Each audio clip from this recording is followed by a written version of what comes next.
Minha nora me obrigou a varrer a calçada. Para de se fazer de madame, sogra. Faça algo útil pelo menos uma vez. Eu me calei, engoli as lágrimas e continuei varrendo. Mas naquele momento se ouviu um motor parar. Meu filho tinha chegado sem avisar, e quando me viu com a vassoura na mão e os olhos cheios de lágrimas, ele ficou paralisado. Há momentos na vida que te partem ao meio, momentos onde o mundo para e você percebe que algo se quebrou para sempre. Para mim, esse momento foi num sábado qualquer de março, sob o sol escaldante das 11 da manhã, com uma vassoura velha nas mãos e o gosto amargo da humilhação na boca. Você já se sentiu invisível na própria casa? Inscreva-se porque essa história é para você. Deixe seu like se você acredita que respeito não se negocia. E me conta nos comentários. De onde você está nos assistindo? Quero saber quem está comigo nessa jornada. Meu nome é Graça, tenho 67 anos e a mulher que gritava comigo como se eu fosse empregada dela era minha nora. Mas antes que pensem que sou uma dessas sogras amarguradas que reclamam de tudo, deixem-me contar uma coisa. Eu construí essa casa com minhas próprias mãos. Bom, com as do meu marido Fernando e as minhas. Tijolo por tijolo, centavo por centavo. Durante 32 anos trabalhamos feito loucos para ter um teto digno, um lugar onde nossa família pudesse crescer sem medo. Aquela manhã, enquanto as cerdas da vassoura raspavam o concreto da calçada, senti que cada vassourada apagava um pedaço de mim. As vizinhas me olhavam de suas janelas. Dona Rosa, a da esquina, balançava a cabeça negativamente. A jovem Carla, que sempre me cumprimentava com carinho, tinha os olhos marejados. Camila, minha nora, estava parada na entrada da minha casa com os braços cruzados, me vigiando como uma carcereia. Mais rápido, sogra. Minhas amigas vêm às 2 e não quero que vejam isso um chiqueiro. Cada palavra era uma bofetada, mas o pior não era o que ela dizia, era que eu estava permitindo. Como cheguei ali? Como uma mulher que criou um filho sozinha, que administrou um negócio, que sobreviveu à morte do marido, terminou varrendo sua própria calçada enquanto sua nora a tratava como empregada. O sol queimava minha nuca, o suor escorria pelas minhas costas, as mãos tremiam não só pelo esforço, mas pela raiva contida, pela dor de me ver reduzida àquilo. E então ouvi o motor. Um carro freou bem na frente da casa. Reconheci aquele carro antes de ver quem descia. Era do Rafael, meu filho. Meu único filho. Era para ele estar em São Paulo, numa reunião de negócios até segunda-feira. O que fazia aqui? A porta se abriu. Rafael desceu com sua pasta na mão, com aquela cara de cansaço que sempre trazia depois de viajar. Mas quando me viu, quando seus olhos cruzaram com os meus, tudo mudou. Fiquei paralisada. A vassoura ainda nas minhas mãos. As lágrimas que eu tinha conseguido segurar começaram a rolar pelas minhas bochechas sem permissão. Rafael me olhou, olhou a vassoura, olhou para Camila parada na porta com aquela expressão de superioridade no rosto. Meu Deus, o rosto dele se transformou em algo que eu nunca tinha visto. O que está acontecendo aqui? Sua voz era fria, controlada, perigosa. Camila empalideceu. Pela primeira vez em meses vi medo nos olhos dela. Rafael, amor, que bom que você chegou cedo. Sua mãe estava...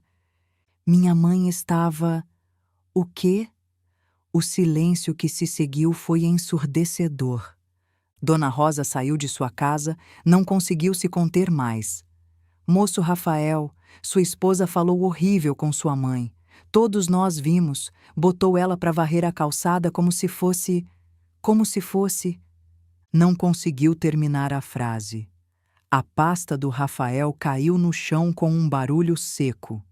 Ele entrou na casa sem dizer mais uma palavra. Eu o segui com as pernas tremendo, sem saber o que ia acontecer. Camila vinha atrás tentando explicar, suavizar, mentir. Meu filho parou no meio da sala, aquela sala que eu tinha decorado com tanto amor, mas algo estava diferente. Ele também notou. Girou lentamente, olhando cada canto. Seus olhos procuravam algo. Mãe, sua voz se quebrou. Onde estão as fotos do meu pai? E ali, naquele momento, algo dentro de mim explodiu. Todas as humilhações que eu tinha engolido, todos os insultos disfarçados de conselhos, todas as vezes que me fizeram sentir que eu estava atrapalhando na minha própria casa. Sua esposa guardou, disse com uma voz que não reconheci como minha. Ela disse que deixavam a sala com cara de antiga. Rafael fechou os olhos, apertou os punhos. O que mais ela guardou, mãe? E então tudo saiu como um rio que rompe uma barragem. Contei da cadeira de balanço de Vime, onde seu pai lia o jornal toda tarde, guardada num depósito. Contei das cortinas cor de terracota que eu mesma bordei, trocadas sem me perguntarem. Contei das listas de tarefas, das palavras ferinas, de me sentir como uma intrusa no lar que construí. Rafael não me interrompeu, só escutou. E com cada palavra minha sua expressão ficava mais dura. Camila tentou se defender. Amor, ela está exagerando. Eu só queria modernizar a casa, deixá-la mais... Modernizar. Rafael a cortou com um olhar gelado. Ou apagar a gente. Então pegou o celular. Seus dedos tremiam enquanto procurava algo na tela. Tem uma coisa que preciso mostrar para a senhora, mãe. O que vi naquele telefone, o que descobri naquele momento, foi só o começo, porque acontece que eu não era a única a quem Camila estava enganando, e o que estava prestes a ser revelado ia destruir tudo que acreditávamos conhecer. Se essa história está mexendo com algo dentro de você, não vá embora. O que vem é algo que nunca imaginei que pudesse acontecer comigo, e preciso que alguém ouça. O que vocês acham que Rafael descobriu naquele celular? Até onde Camila tinha chegado no plano dela? Esperem para ouvir o que vem, porque quando a verdade veio à tona, até eu fiquei em choque. Antes de contar o que Rafael descobriu naquele celular, preciso que entendam uma coisa. Eu não sempre fui essa mulher assustada que varria calçadas alheias na sua própria casa. Houve um tempo em que eu era forte, em que minhas mãos não tremiam, em que ninguém, absolutamente ninguém, se atrevia a me desrespeitar. Essa mulher morreu há 12 anos, numa terça-feira de outubro, quando o coração do Fernando parou sem avisar. Estávamos tomando café da manhã. Ele acabava de fazer 58 anos. Eu tinha 55. Éramos casados há 33 anos e ainda dávamos as mãos quando caminhávamos no parque. Ainda ríamos de piadas que só nós entendíamos. Aquela manhã preparei o café dele como sempre, bem forte, com uma pitada de canela. Ele estava lendo o jornal, reclamando de política como todo dia. De repente largou o jornal, me olhou com uma expressão estranha, abriu a boca para dizer algo e desabou. Infarto fulminante, disseram os médicos. Ele não sofreu. Me garantiram como se isso ajudasse. Fiquei sozinha com uma casa de 3 quartos na Vila Madalena, com paredes cor de areia que ele mesmo tinha pintado, com um jardim onde plantamos jasmins que ainda perfumam as noites de verão, com buganvílias roxas porque ele sabia que eram minhas flores favoritas, com lembranças em cada canto e um silêncio que pesava como pedra. Mas também fiquei com algo mais, com um terreno nos arredores de Ubatuba que compramos quando Rafael tinha 10 anos, pensando em construir uma casa de praia algum dia. Um terreno que agora valia 3,2 milhões de reais e com economias de 890 mil reais, que juntamos ventania após ventania, crise após crise. Fernando e eu nunca fomos ricos. Ele trabalhava numa loja de ferragens e eu tinha uma papelaria pequena em frente a uma escola. Vendia cadernos, canetas, tirava xerox, nada glamuroso, mas era honesto, era nosso. Quando Fernando morreu, muitos pensaram que eu ia desmoronar, que ia vender tudo e viver da caridade do meu filho, mas não. Continuei com a papelaria 5 anos mais. Levantava às 6 da manhã, abria às 7, atendia os estudantes, os professores, as senhoras do bairro que iam tirar xerox de receitas médicas. Chegava em casa às 8 da noite, preparava um chá de camomila, sentava na cadeira de balanço de vime que tinha sido do Fernando e chorava. Mas no dia seguinte me levantava de novo. Assim foi durante anos.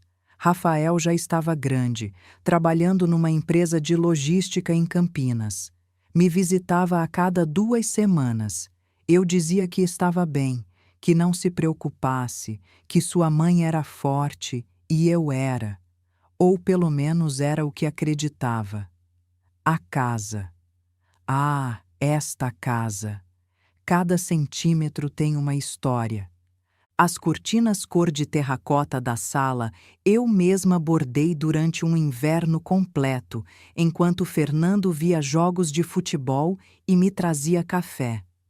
O piso da cozinha escolhemos juntos numa loja de azulejos no centro. O jardim. O jardim era o orgulho do Fernando. Plantou essas buganvílias quando Rafael fez 5 anos. Para que sempre tenha cor nesta casa, disse. E veja que tinha roxas, intensas, trepadeiras, cobrindo o muro como cachoeira de flores. Na sala tínhamos um móvel velho de madeira escura onde colocávamos as fotografias da família.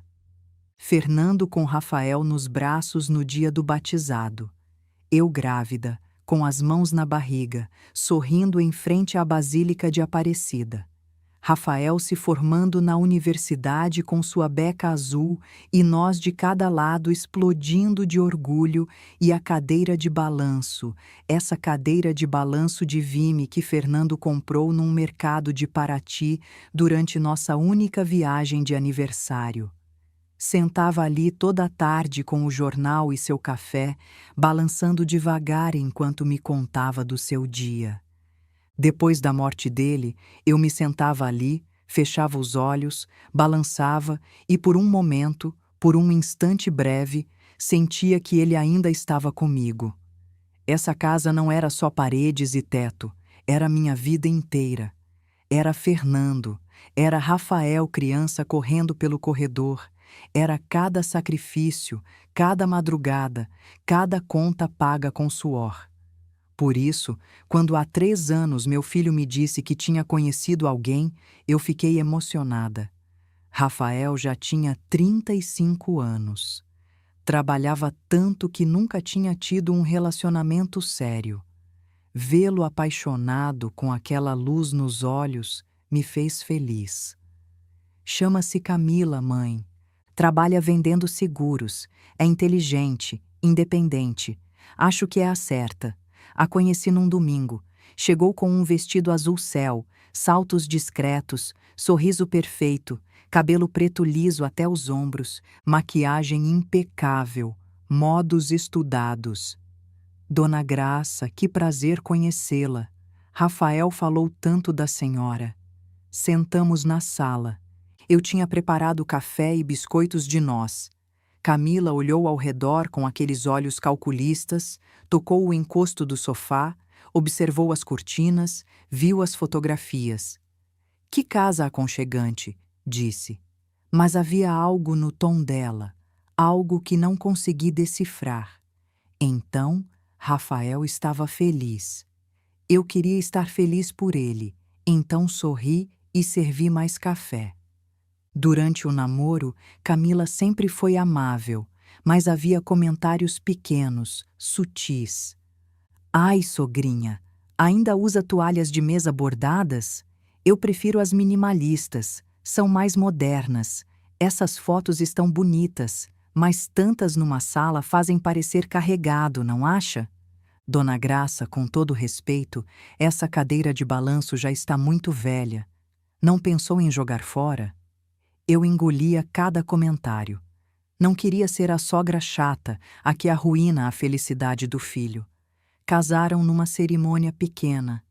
Camila insistiu que fosse num jardim minimalista sem flores chamativas. É mais elegante, disse. Eu fiquei calada, embora tivesse adorado ver buganvílias como as do meu jardim. Os primeiros 6 meses moraram num apartamento alugado em Pinheiros. Parecia que tudo ia bem até que Camila me ligou um dia. Sogrinha, preciso falar com a senhora. Posso visitá-la? Chegou sozinha, sentou na sala, pegou minhas mãos com uma calidez que agora sei que era completamente falsa.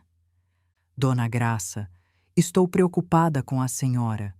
Morar sozinha na sua idade é perigoso. E se cair? E se passar mal e não tiver ninguém para ajudar? Rafael e eu estivemos conversando. Por que não vem morar com a gente? A senhora merece estar acompanhada, ser cuidada. Nós queremos muito bem da senhora. Suas palavras soavam lindas, mas quando analiso agora percebo, ela nunca disse: venha morar na nossa casa. Disse: com a gente. Como se a casa já fosse dela. Cometi o maior erro da minha vida. Disse que sim.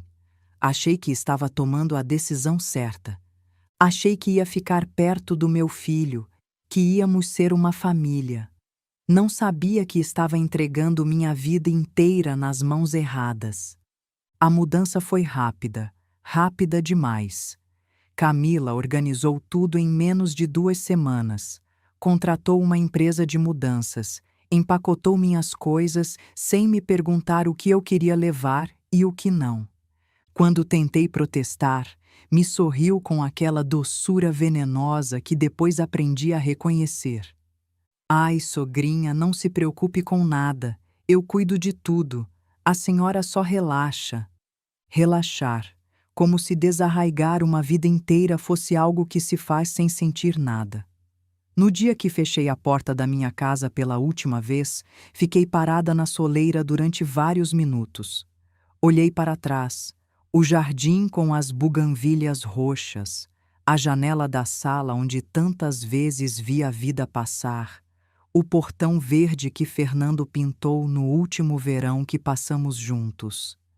Tem certeza disso, mãe? Perguntou Rafael carregando a última caixa. Quis dizer não.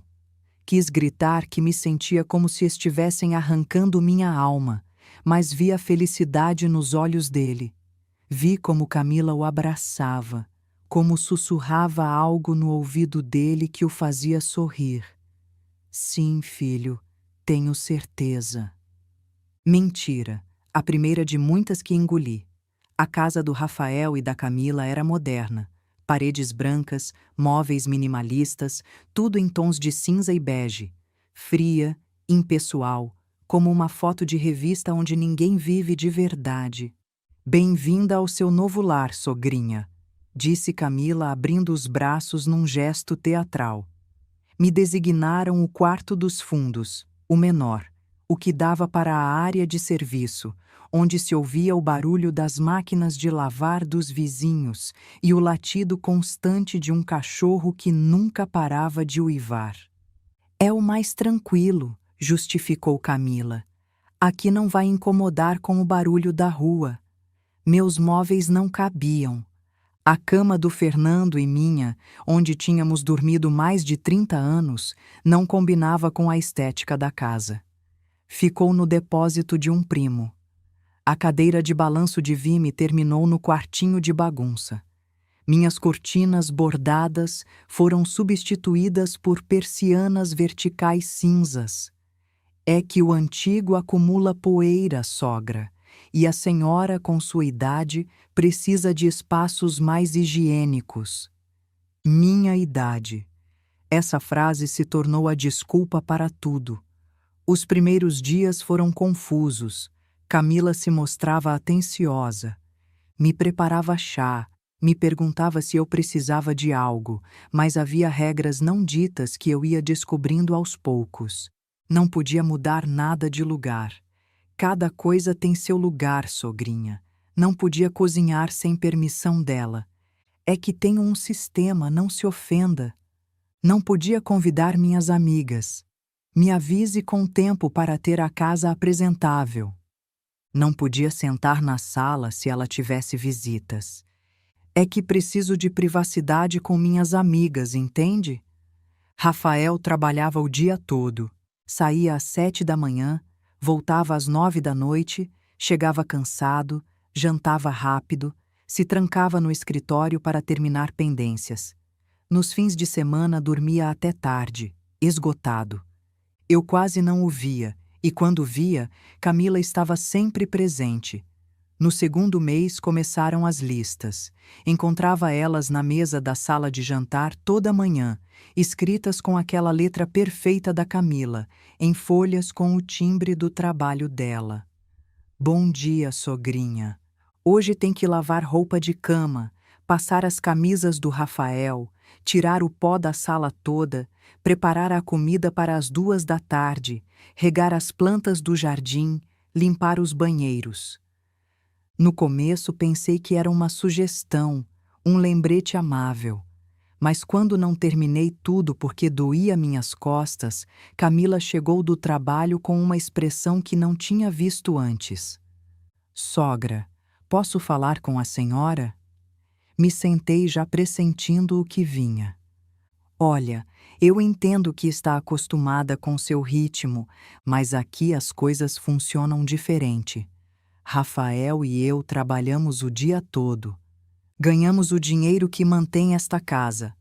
A senhora está aqui o dia todo. Não acha justo colaborar? Colaborar. Que palavra bonita para dizer trabalhar sem salário numa casa que já não é sua. É que doía minhas costas, Camila. Tenho 67 anos e... Ai, sogra, minha mãe tem 70 e não para. É questão de atitude. Essa comparação se tornou constante. A mãe dela, que era mais nova que eu, mas mais ativa. A mãe dela que cozinhava melhor, a mãe dela que não reclamava. Comecei a cumprir as listas, não por vontade, mas porque o ambiente ficava insuportável quando não fazia. Camila não gritava, não era necessário. Seu silêncio era pior. Seus suspiros, seus olhares de decepção. Quando Rafael perguntava por que a casa estava descuidada, as amigas da Camila visitavam a casa a cada 15 dias. Mulheres da idade dela, elegantes, com bolsas de marca e risadas escandalosas. Eu me refugiava no meu quarto quando chegavam. Mas um dia ouvi meu nome. E sua sogra? Ai, amiga, nem me fala. É das sogras de antigamente, sabe? Acha que tudo tem que ser como na época dela. Risadas. E o que faz com ela? Pois a tenho aqui, dei teto, comida, mas isso de achar que é dona de tudo, não. Muito bem feito, amiga. Tem que colocar limites desde o princípio. Fiquei paralisada atrás da porta do meu quarto. O coração batia tão forte que pensei que iam ouvir. Ela me deu teto. Ela. Aquela noite não consegui dormir. Me sentei na beirada da minha cama estreita naquele quarto que cheirava a mofo. E pensei na minha casa, a que ainda estava lá com as buganvílias roxas e as lembranças do Fernando. O que estava fazendo ali? Mas então pensei no Rafael, em não causar problemas, em não ser a sogra chata que arruína casamentos. Então engoli a dor mais uma vez e continuei varrendo, lavando, cozinhando, desaparecendo cada dia um pouco mais. Agora entendo que a gente não perde seu lugar de uma vez, perde aos poucos, em cada comentário que você deixa passar, em cada humilhação que engole, em cada vez que prioriza a paz sobre sua dignidade. E quando quer reagir, já é tarde demais. Há uma diferença entre ser hóspede e ser prisioneira. Levei 6 meses para entender isso. Tudo começou com coisas pequenas, tão pequenas que pareciam insignificantes, tão sutis que quando tentava explicar para Rafael, eu mesma soava exagerada. Um dia cheguei da feira e encontrei que minha colcha favorita tinha desaparecido. Era uma colcha tecida à mão que minha mãe me deu quando casei, cor de vinho com flores amarelas bordadas. Tinha cuidado dela como tesouro durante 40 anos. Camila, viu minha colcha? Ai, sogra, aquela coisa estava desfita. Guardei numa sacola para doar. É que já não ficava bem, entende? Tem que se renovar. Renovar, como se as lembranças fossem lixo que se joga fora. Fui procurá-la. Revirei cada canto da casa. Nunca a encontrei. Quando mencionei para Rafael sobre a colcha, ele suspirou cansado.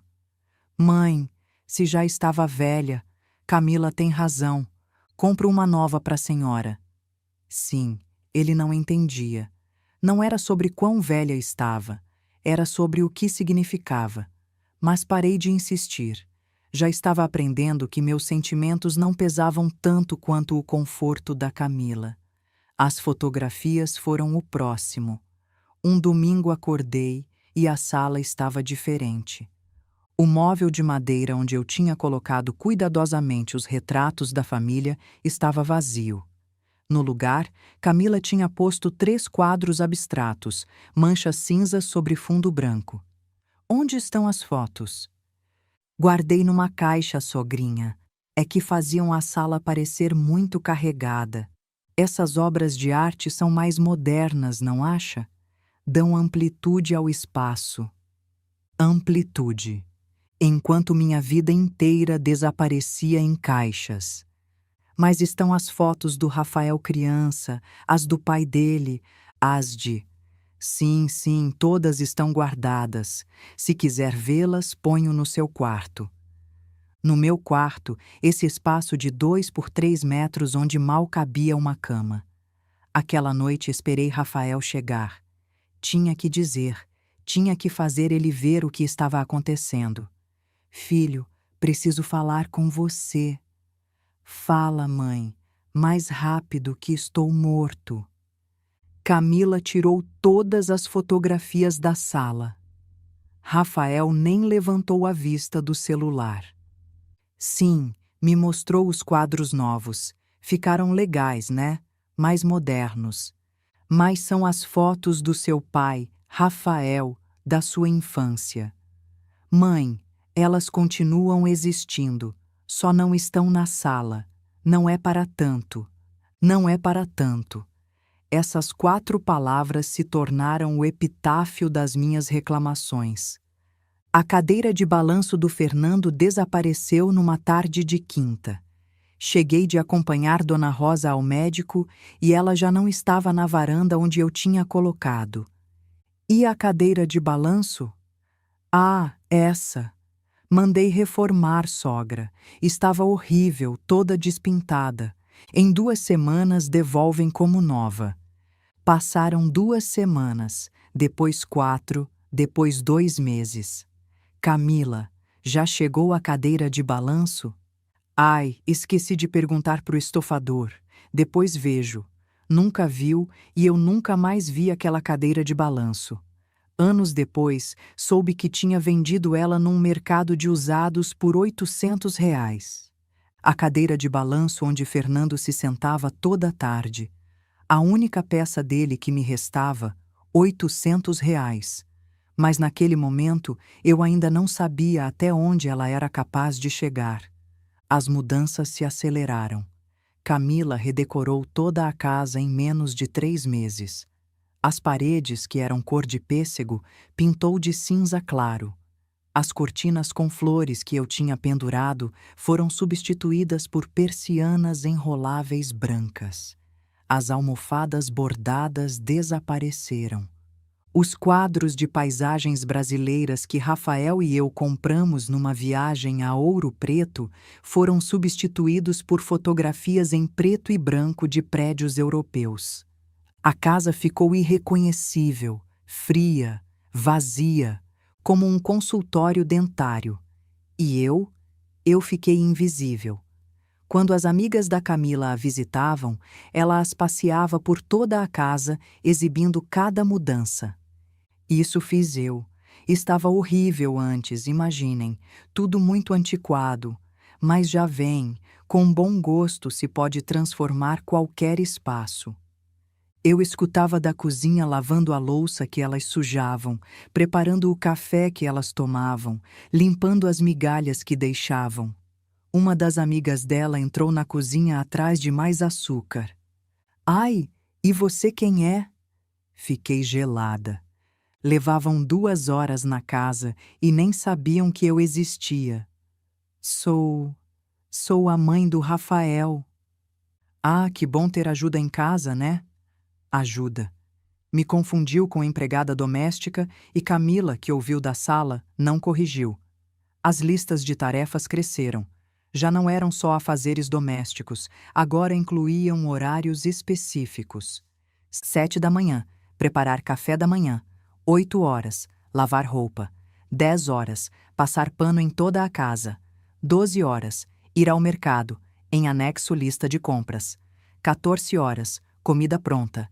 16 horas, passar roupa. 18 horas, preparar jantar. 20 horas, lavar louça. Meu dia inteiro programado, sem espaços para mim, sem tempo para respirar. Quando me atrevi a dizer que precisava de um dia para ir ao médico porque doíam meus joelhos, Camila suspirou com drama. Ai, sogra, justamente esse dia vem jantar uns clientes do Rafael. Preciso que a casa esteja impecável e que prepare seu famoso bobó. Pode ir ao médico outro dia? Não era uma pergunta, era uma ordem disfarçada de pedido. Cancelei a consulta médica. Rafael cada vez chegava mais tarde. Jantávamos os três em silêncio. Ele olhava o celular. Camila falava do dia dela, das vendas, das conquistas. Eu mastigava devagar, tentando não fazer barulho, não atrapalhar. Verdade que a casa está incrível agora, amor? Perguntava Camila. Sim, está muito bom, respondia Rafael sem levantar a vista. Sua mãe me ajudou muito hoje. Cozinhou uma delícia. Ajudou como se fosse um favor e não minha obrigação diária. Uma noite, enquanto lavava a louça, ouvi Camila falando ao telefone com a irmã Letícia. Não se preocupe. Tenho tudo sob controle. A senhora faz o que mando. No começo batalhei um pouco. Já sabe como são as velhas. Acham que ainda mandam, mas já entendeu como são as coisas aqui. Me sequei as mãos trêmulas. Saí da cozinha direto para meu quarto. Me sentei na cama e olhei ao redor. Esse espaço minúsculo, sem minhas coisas, sem minhas lembranças, sem nada que me lembrasse quem tinha sido. Como tinha permitido que chegássemos até aqui? Em que momento deixei de ser Graça, a dona da própria vida, para me tornar a sogra, a que obedece em silêncio? Me deitei aquela noite com um peso no peito. Não sabia que ainda faltava o pior, que o que tinha vivido até então era apenas o prólogo, porque Camila não só queria controlar meu dia a dia, queria me apagar completamente. Dizem que o abuso emocional é como água fervendo. Sobe de temperatura aos poucos, grau por grau, até que quando percebe já se queimou. Eu não percebi quando a água começou a esquentar. Foi sutil, gradual, como veneno administrado em pequenas doses. Primeiro foram as palavras. Sogra, com todo respeito, essa blusa não está muito apertada. Talvez devesse usar roupas mais largas na sua idade. Dona Graça, notou que está ganhando peso? Na sua idade é perigoso. Deveria comer menos. Ai, sogrinha, aquele penteado envelhece. Que tal cortar o cabelo bem curtinho? Fica mais prático. Cada comentário era uma lasca da minha autoestima sendo arrancada. Parei de me olhar no espelho. Quando via meu reflexo, só via defeitos, imperfeições, provas de que Camila estava certa. Depois vieram as restrições. Sogra, preciso que não saia de casa sem avisar. E se acontece algo e não sei onde está? Dona Graça, melhor não receber visitas. A casa fica toda bagunçada depois. Sogrinha, Rafael pediu que não ligue para ele no trabalho. Ele está muito ocupado. Fui ficando isolada. Dona Rosa me ligava. Eu inventava desculpas. Minhas antigas amigas da papelaria me convidavam para tomar café. Eu recusava. Aos poucos, fui me transformando em fantasma na minha própria existência. As tarefas aumentavam. Não bastava limpar, tinha que limpar do jeito dela. Não bastava cozinhar, tinha que seguir suas receitas. Não bastava existir, tinha que existir nos termos dela. Uma tarde, enquanto passava roupa, Camila sentou na sala com uma amiga. Não me viu porque eu estava no quarto de serviço, mas ouvi tudo. Pois te digo, amiga, ter a sogra em casa tem suas vantagens. Como assim? Pois ela faz tudo. Cozinha, limpa, passa roupa. É como ter empregada, mas grátis. E ela não reclama? No começo sim, mas já a domei. Agora sabe qual é seu lugar. Seu lugar. Como se eu fosse um cachorro que precisa ser treinado. A partir daquele dia, algo dentro de mim começou a morrer. Não de uma vez, mas como planta sem água. Folha por folha, raiz por raiz. Parei de comer direito. Não tinha fome. A comida não tinha gosto. Emagreci tanto que minhas roupas ficavam largas. Parei de dormir bem. Acordava às 3 da manhã com o coração acelerado, pensando nas tarefas do dia seguinte, com medo de esquecer algo e decepcionar Camila. Parei de sorrir. Quando via Rafael, forçava uma expressão alegre, mas estava vazia por dentro. Mãe, está tudo bem? Me perguntou um dia. Está ótimo, filho. Por quê? É que está muito magra e calada. Camila interveio antes que pudesse responder. Ai, amor, sua mãe está perfeita. É a idade, sabe? As pessoas mais velhas ficam mais quietinhas. É normal. Rafael aceitou a explicação. Eu fiquei calada. Já tinha aprendido que contradizer Camila na frente de Rafael só causava problemas. Os domingos eram os piores dias. Camila convidava a família dela, a mãe, Dona Estela, a irmã Letícia com os 2 filhos adolescentes, o pai, seu Roberto, que nunca falava, mas olhava com desprezo tudo que não fosse do seu agrado. Eu preparava comida para 9 pessoas. Eles sentavam na sala de jantar, conversando, rindo. Eu servia, recolhia, lavava. Ai, Camila, que bom que sua sogra ajuda, dizia Dona Estela. Ajuda. Essa palavra de novo, como se fosse minha escolha e não minha condenação.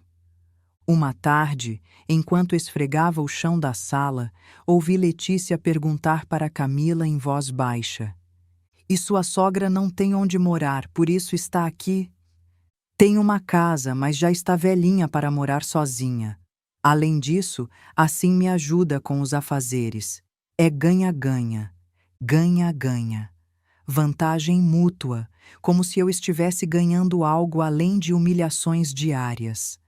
Minha única escapatória era Dona Rosa, minha vizinha de toda a vida que agora morava a 3 quarteirões. A visitava nas quartas à tarde, quando Camila saía cedo para fazer ginástica. Graça, cada vez te vejo pior, me dizia Rosa com aqueles olhos cheios de preocupação. O que essa mulher está fazendo com você? Nada, Rosa, só estou cansada. Isso não é cansaço, isso é tristeza. Ela está te consumindo.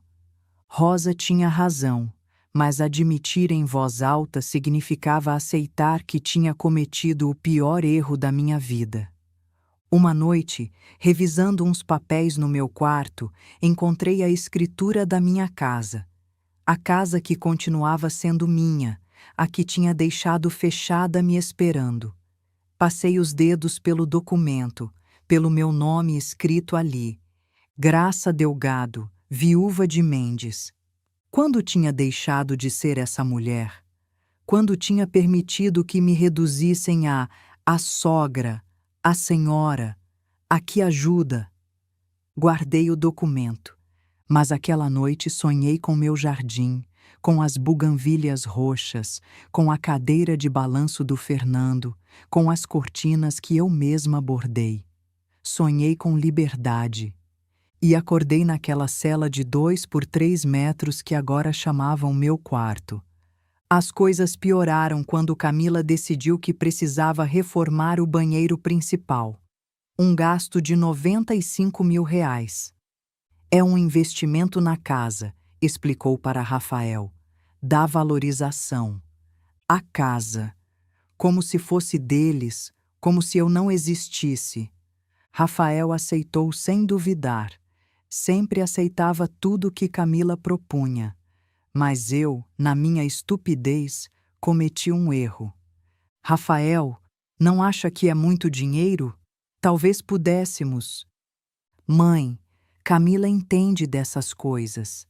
Ela trabalha, entende de investimentos. O olhar que Camila me lançou foi de triunfo puro. Mensagem recebida.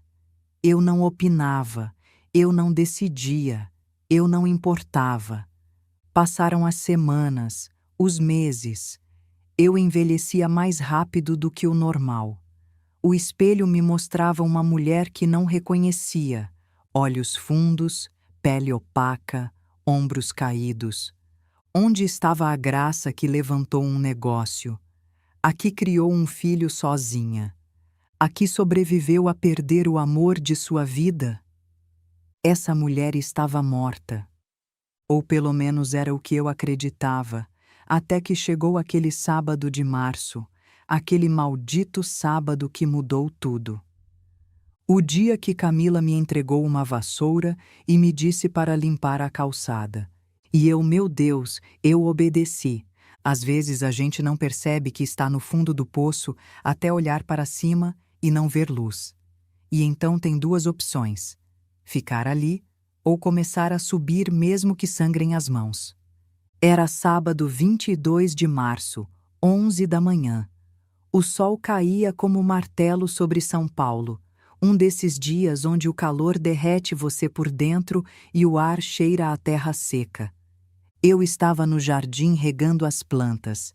Camila tinha insistido que plantasse gerânios vermelhos em vez das buganvílias que eu queria. São mais fáceis de cuidar, disse. Mas os gerânios pareciam tristes, como se soubessem que não deveriam estar ali. Estava concentrada na rega quando ouvi a porta abrir de golpe. Sogra! O grito da Camila me fez soltar a mangueira. A água começou a regar o gramado sem controle. Saiu com os braços cruzados, a testa franzida, vestida com roupa de ginástica rosa neon e tênis brancos novinhos. Acabava de voltar da aula de spinning. Viu a bagunça que tem na calçada? Levantei a vista. De fato, havia folhas secas acumuladas em frente à casa. O vento da noite anterior as tinha arrastado da árvore do vizinho. Sim, já limpo. Já? Já são 11 horas. Os vizinhos vão pensar que somos porcos, que não cuidamos das nossas coisas. Nossas, sempre esse maldito pronome. Camila, deixa eu terminar de regar e... Não, agora! Entrou na casa e voltou com a vassoura velha. Jogou ela para mim, literalmente atirou em minha direção. O cabo me bateu no braço. Para de se fazer de madame, sogra. Ficou parada na minha frente, mais alta, mais jovem, mais poderosa. Faça algo útil pelo menos uma vez na vida. As palavras me atravessaram como facas. Algo útil, como se tudo que tinha feito durante meses não contasse, como se minha vida inteira de trabalho não significasse nada. Senti as lágrimas queimando meus olhos, mas não ia dar o gosto de me ver chorar. Peguei a vassoura, saí para a rua e comecei a varrer. O sol queimava minha nuca, não tinha posto chapéu, não tinha passado protetor solar. A blusa branca que usava grudava nas minhas costas pelo suor, vassourada após vassourada. As folhas se acumulavam num montinho. Minhas mãos tremiam, não de cansaço, de raiva contida, de humilhação pura. Camila ficou parada na entrada da casa, me vigiando com os braços cruzados como capatazes. Mais rápido, sogra! Minhas amigas vêm às 2 e não quero que vejam isso um chiqueiro. Dona Rosa saiu de sua casa. Estava a 3 casas de distância, mas me viu. Ficou paralisada. Conhecia aquele olhar. Era pena misturada com indignação. A senhora Carla, a jovem que morava na esquina, passava com o bebê no carrinho. Diminuiu o passo ao me ver. Seus olhos se arregalaram com surpresa, com tristeza. "Bom dia, dona Graça", murmurou. Não consegui responder. Se abrisse a boca, ia me quebrar. Seu Jacinto, o vizinho da frente, regava o jardim. Fechou a torneira da água, me olhou, olhou para Camila, balançou a cabeça negativamente e entrou em sua casa. Todos me viam, todos sabiam, e eu continuava varrendo. As lágrimas começaram a cair silenciosas, quentes. Não conseguia detê-las. Escorriam pelas bochechas, caíam sobre o concreto, se misturavam com o pó. 67 anos, uma vida inteira trabalhando, criando, sobrevivendo, construindo. E ali estava, varrendo a calçada da minha própria casa, enquanto minha nora me vigiava como se eu fosse empregada dela. Cada vassourada era um pedaço de dignidade que ia embora voando com as folhas secas. "Isso, assim está melhor", disse Camila com satisfação. Então senti um som familiar que me fez levantar a cabeça. Um motor parando. Meu coração parou também. Era o carro do Rafael. Não, não podia ser. Ele estava em São Paulo, num congresso de logística. Voltava só na segunda. Me disse na quinta à noite antes de ir. Mas ali estava o carro dele, estacionando bem na frente da casa. O mundo se moveu em câmera lenta. A porta se abriu. Rafael desceu com sua pasta de couro marrom. Usava camisa branca amassada, a gravata frouxa, olheiras profundas, a cara de alguém que tinha dirigido a noite toda. Seus olhos me encontraram e vi como algo se quebrava em sua expressão. Eu estava ali, a mãe dele, com uma vassoura nas mãos, lágrimas correndo pelo rosto, o cabelo solto e despenteado, a roupa encharcada de suor. Varria a calçada sob o sol escaldante enquanto a esposa dele me vigiava da porta. Rafael soltou a pasta, caiu no asfalto com um barulho abafado. "O que está acontecendo aqui?" Sua voz era diferente. Não a reconheci. Era fria, perigosa, controlada, mas prestes a explodir. Camila empalideceu. Pela primeira vez em meses vi medo real nos olhos dela. Rafael, amor, que surpresa! Não sabia que...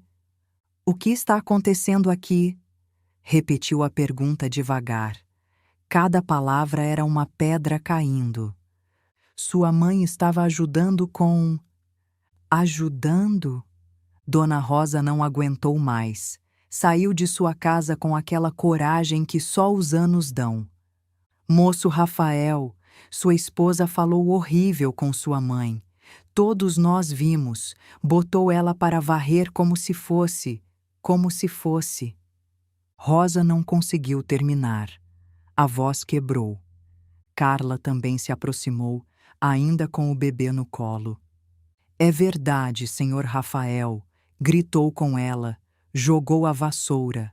Ela está há mais de meia hora debaixo deste sol. Rafael me olhou, realmente me olhou, como se me visse pela primeira vez em meses.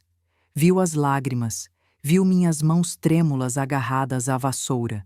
Viu a postura da Camila, ainda na porta com aquela expressão de quem foi descoberta em pleno crime. Não disse mais nada. Pegou a pasta do chão, entrou na casa. Eu o segui.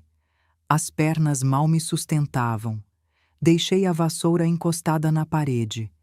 Camila vinha atrás já com sua voz de mel tentando consertar o que acabava de se quebrar.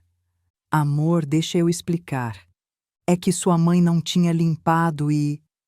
Rafael levantou a mão, um gesto simples que a calou de uma vez. Ficou parado no meio da sala, aquela sala que eu não reconhecia mais, aquela sala que Camila tinha esvaziado de tudo que era nosso. Girou lentamente. Seus olhos percorriam cada canto procurando, e então perguntou com uma voz que nunca tinha ouvido dele. Mãe, onde estão as fotos do meu pai? Essa pergunta simples foi a chave que abriu a comporta. Tudo que tinha guardado, tudo que tinha engolido, tudo que tinha suportado em silêncio durante meses, saiu. Sua esposa guardou, disse, e minha voz também não era a mesma. Ela disse que deixavam a sala com cara de antiga. Rafael fechou os olhos, apertou os punhos. O que mais ela guardou, mãe? E então contei tudo. Tudo. Às vezes é preciso que alguém te veja no seu pior momento para que finalmente se atreva a mostrar a verdade, porque a dor compartilhada se torna mais leve ou pelo menos mais visível. As palavras saíram como o rio transbordando, como se levassem meses represadas atrás de uma barragem prestes a colapsar. Contei da colcha tecida da minha mãe que desapareceu, da cadeira de balanço de vime que nunca voltou do estofador, das cortinas bordadas que foram para o lixo sem minha permissão, de como cada pedaço do Fernando, cada lembrança da nossa vida tinha sido apagado sistematicamente. Contei das listas intermináveis, de levantar às 6 para ter tudo pronto, de cozinhar para os jantares dela enquanto ela recebia os aplausos, de comer em pé na cozinha porque já não havia lugar para mim naquela mesa. Contei das amigas dela que me confundiam com empregada doméstica, de Dona Estela que perguntava se eu não tinha onde morar, de Letícia que dizia que era ganha-ganha me ter ali servindo. Rafael não interrompia. Estava sentado no sofá cinza que eu não tinha escolhido. As mãos entrelaçadas, os nós dos dedos brancos de tanta pressão, a mandíbula travada. Camila tentava intervir a cada 2 frases. Isso não foi assim, amor. Ela está exagerando. Eu nunca disse isso. Ela entendeu mal. É que sua mãe é muito sensível, leva tudo pro pessoal. Mas Rafael a ignorava. Seus olhos estavam cravados em mim e neles vi algo que me partiu a alma. Culpa.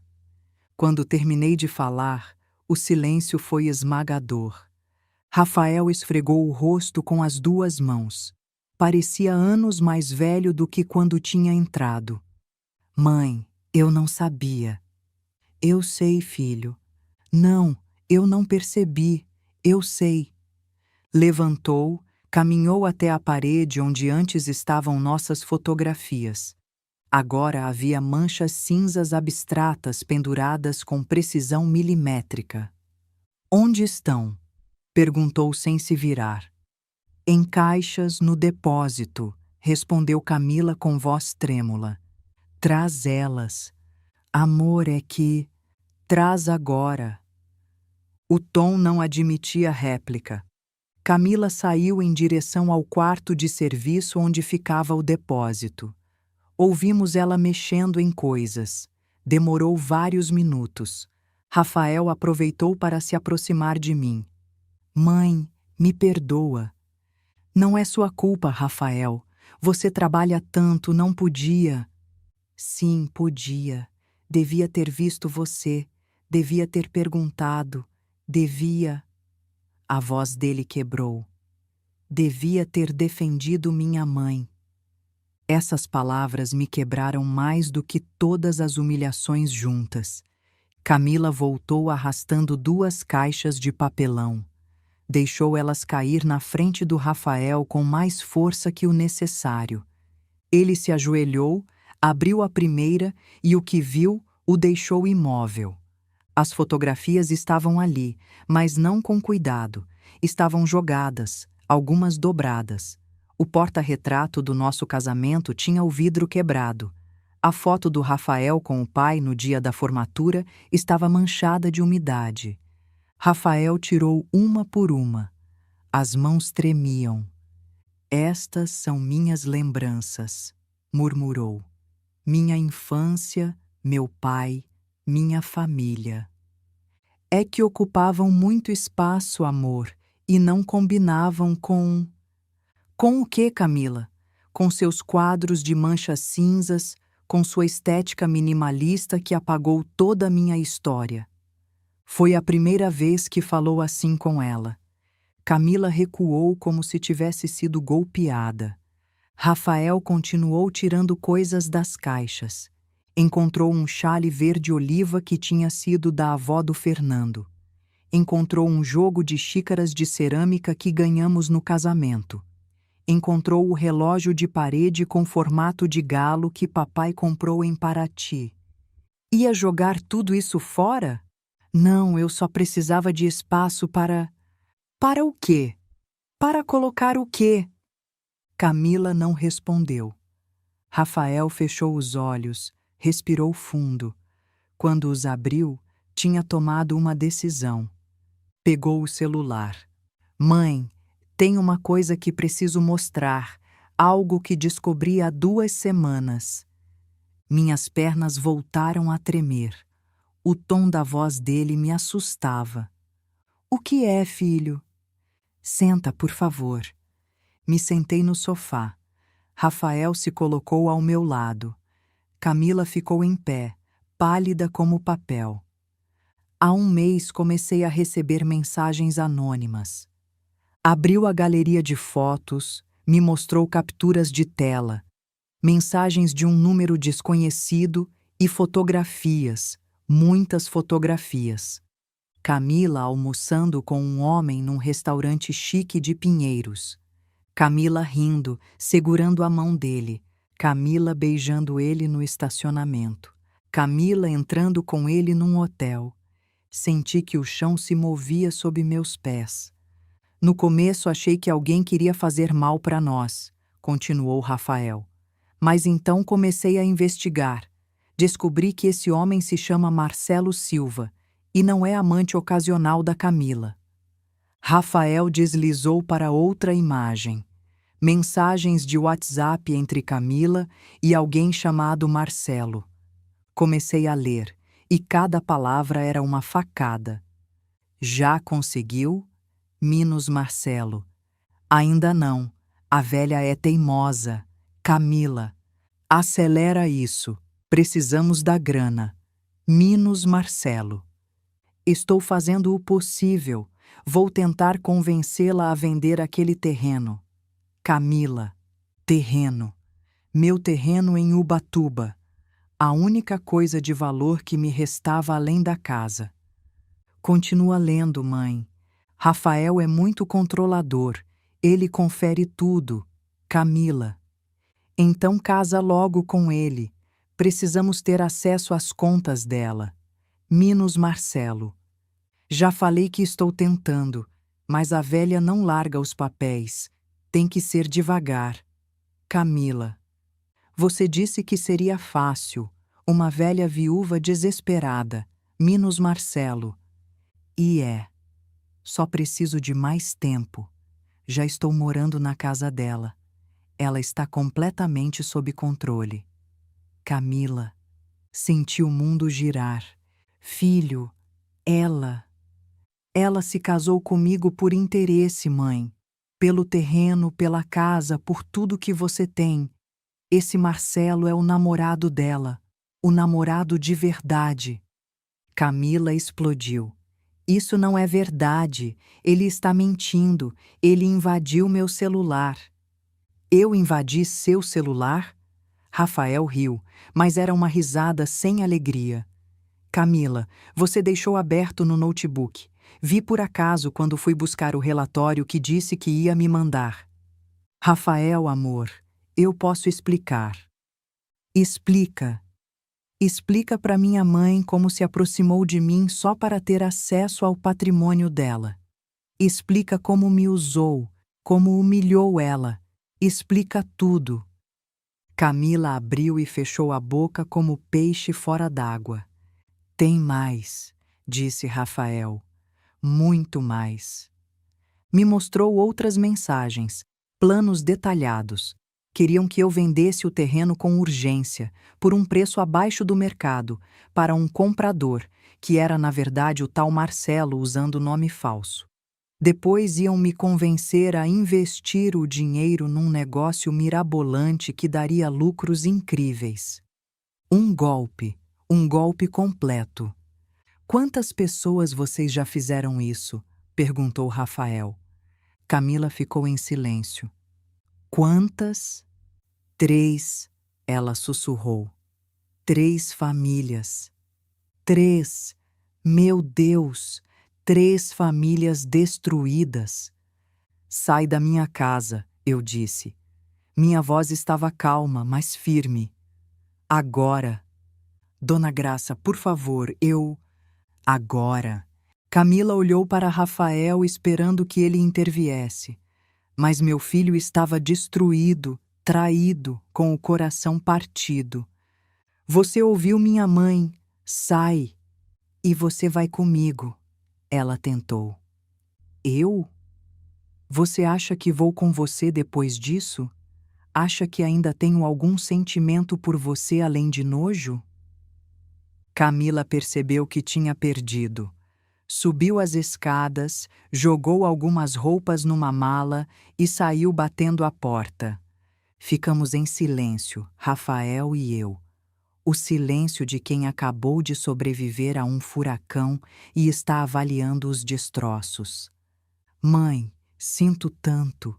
Filho, eu devia ter percebido. Você tentou me contar e eu não ouvi. Te tratei mal. Rafael. Segurei o rosto dele com as 2 mãos. Você também foi enganado. Ela era boa no que fazia. Mas você é minha mãe. Eu deveria ter ficado do seu lado. E ficou. No final ficou. Naquela noite dormimos mal os 2. No dia seguinte, domingo, Rafael passou o dia comigo. Conversamos muito. Choramos mais ainda.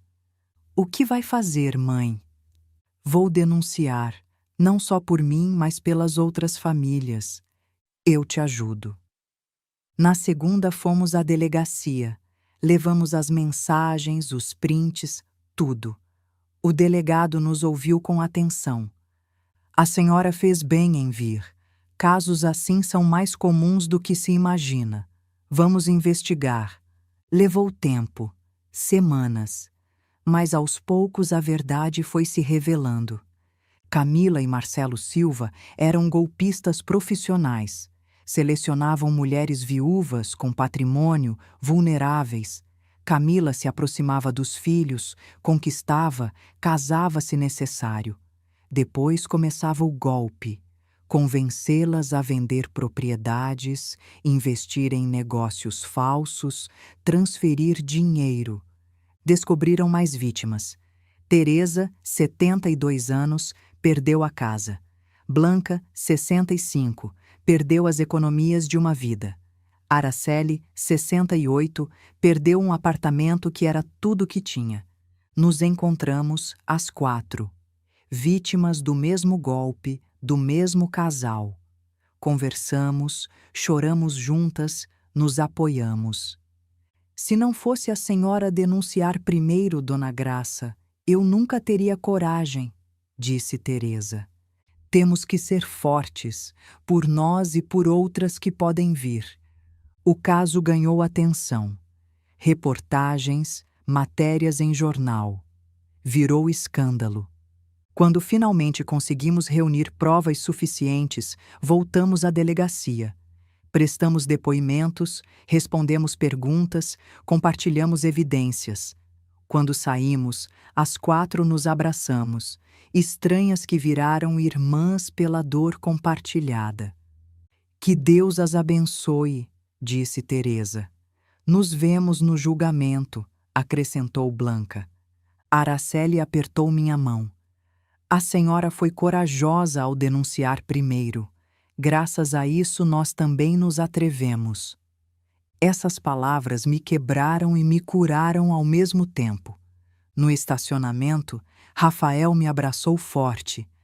Acabou, mãe. Já acabou. Acabou mesmo? Sim. Agora só resta viver. Dirigimos de volta para a Vila Madalena. O sol brilhava diferente, o ar cheirava mais limpo. Quando chegamos em casa, tinha uma caminhonete estacionada em frente. Dela desceu Dona Rosa com uma panela fumegante. Graça, trouxe moqueca para comemorar que você voltou para casa. Atrás dela vinha Carla com o bebê e seu Jacinto com uma sacola do mercado. Os vizinhos juntamos mantimentos para você não se preocupar com nada nesses dias, disse seu Jacinto com timidez. Fiquei sem palavras. Minha comunidade, meus vizinhos, minha gente. Aquela tarde comemos juntos no jardim sob os jasmins, com o cheiro da moqueca enchendo o ar, com risas e abraços e o calor de se saber acompanhada. E entendi algo fundamental. A riqueza não está no que você tem, está em quem te segura quando você cai. Às vezes a justiça chega de formas inesperadas, não só dos tribunais, também dos vizinhos que nunca te abandonaram. 6 meses depois, estou sentada na cadeira de balanço de vime na varanda da minha casa. São 6 da tarde e o sol pinta o céu de laranja e rosa. Os jasmins estão no melhor momento, florescendo como nunca. Tenho uma xícara de café nas mãos. Café coado com canela, como minha mãe me ensinou a fazer. E pela primeira vez em anos me sinto em paz. Marcelo Silva foi preso 3 semanas depois daquela reunião na delegacia. Tentou fugir para o Paraguai, mas o detiveram na fronteira. Agora está na penitenciária de Tremembé, cumprindo uma sentença de 10 anos, sem possibilidade de liberdade antecipada. Camila cumpriu sua parte do acordo, testemunhou, entregou provas, confessou tudo. Deram a ela 2 anos e meio, mas com possibilidade de cumpri-los em liberdade condicional, se completar um programa de reabilitação e trabalho comunitário. Vi ela uma única vez depois do julgamento. Foi no fórum no dia da sentença. Estava diferente, sem maquiagem, com o cabelo preso num rabo de cavalo simples, roupa discreta, olhos inchados. Quando me viu, baixou o olhar. Não se atreveu a se aproximar. Eu também não procurei falar com ela. Algumas feridas não precisam de palavras, só de tempo. Recuperei meus R$ 340.000 com juros. Foram 411 mil. Esse dinheiro está agora numa conta de investimento segura, administrada por um banco de confiança. Gera rendimentos modestos, mas reais. Teresa, Blanca e Araceli também recuperaram seu dinheiro. Nos vemos uma vez por mês para tomar café. Viramos amigas, irmãs de batalha, como diz Teresa. Rafael vendeu a casa onde morou com Camila. Não queria conservar nenhuma lembrança daquele lugar. Com esse dinheiro comprou um apartamento pequeno a 15 minutos daqui. Vem almoçar todo domingo. Está fazendo terapia. Diz que precisa se curar, entender como não viu os sinais, aprender a confiar de novo. Eu também fui à terapia durante 3 meses. A doutora Montoya me ajudou a entender algo importante, que não fui fraca por permitir o abuso, que o abuso emocional é sistemático, sutil, desenhado precisamente para que você não veja até ser tarde demais. Não foi sua culpa, me repetia em cada sessão. Você foi vítima de uma manipuladora expert. Essas palavras me libertaram de uma culpa que não merecia carregar. Minha casa voltou a se encher de vida. As cortinas cor de terracota estão de volta. As fotografias pendem em cada parede. A cadeira de balanço do Fernando tem seu lugar de honra na varanda. Abri um pequeno ateliê no quarto de visitas. Ensino costura para mulheres da vizinhança. Nos reunimos 2 vezes por semana. Bordamos, tecemos, conversamos. Chamamos de As Invencíveis. Somos 8, todas maiores de 60. Todas com histórias de resiliência. Algumas viúvas, outras divorciadas, alguma solteira por escolha, mas todas invencíveis. Vendemos o que fazemos numa feirinha local. Toalhas bordadas, almofadas de crochê, xales. Não ganhamos muito, mas não é sobre o dinheiro. É sobre a companhia, o propósito de se sentir útil e valorizada. Dona Rosa faz parte do grupo. Ela foi quem realmente me salvou, quem abriu os olhos do Rafael, quem nunca deixou de me ver. Eu sabia que algo estava errado, me disse um dia enquanto bordávamos. Você ficava cada vez mais apagada, como vela que se consome. Por que não me disse diretamente? Porque você não teria acreditado. Quando você está no meio do abuso, não consegue ver. Precisa que alguém de fora te mostre o espelho. Ela tinha razão. O terreno em Ubatuba continua sendo meu. Rafael me sugeriu vendê-lo para ter mais liquidez, mas decidi conservá-lo. Talvez um dia construa aquela casa de praia que Fernando e eu sonhávamos. Ou talvez deixe para Rafael, ou talvez simplesmente o conserve como lembrança de que eu posso. Os domingos depois de almoçar com Rafael, sentamos no jardim. Ele me conta do trabalho, dos planos, das mulheres que tem conhecido, mas com quem ainda não se anima a iniciar algo sério. Dá tempo, filho. O coração cura no seu próprio ritmo. E a senhora, mãe, já curou? A pergunta me pega de surpresa toda vez que ele faz. Estou nisso, cada dia um pouco mais. E é verdade. Tem dias bons e dias difíceis. Dias onde me sinto forte e dias onde a lembrança daqueles meses escuros me acerta sem avisar. Mas mesmo nos dias difíceis, sei algo que antes não sabia. Sei que posso sobreviver. Sei que sou mais forte do que pensava. Sei que mereço respeito, dignidade e amor.